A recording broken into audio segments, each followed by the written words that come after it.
আগামী পরশু থেকে হতে যাওয়া যে আপনাদের অনুষ্ঠান, যে পূজা উৎসব, এটা পালন করতেও এই দেশে আপনারা কোন রকম বাধাগ্রস্ত হবেন না।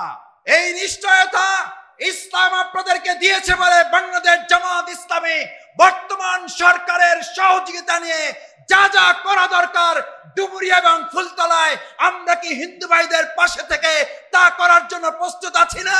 আজ হিন্দু ধর্মাবলম্বী যারা আছেন আপনাদের কাছে জানতে চাই, এই 54 বছরে বাংলাদেশ জামাত ইসলামী আমাদের হিন্দু ধর্মাবলম্বী ভাই এবং বোনদের একটা জায়গা, একটা দোকান, একটা বাড়ি আমাদের দ্বারা কোথাও আঘাতপ্রাপ্ত হয়েছে? বিভিন্ন সময় আওয়ামী লীগ, শেখ হাসিনা আমাদের নামে অপপ্রচার চালিয়েছে। জামাত বারবার চ্যালেঞ্জ করেছে, কোন চ্যালেঞ্জে প্রমাণ করা যায় নাই, বরং প্রত্যেকটাতে প্রমাণিত হয়েছে সেই সময় আওয়ামী লীগের দলীয় লোকেরা আমাদের হিন্দু ধর্মাবলম্বী ভাইদের উপরে নির্যাতন, নিপীড়ন চালিয়ে তাদেরকে দখল করে রেখেছিল।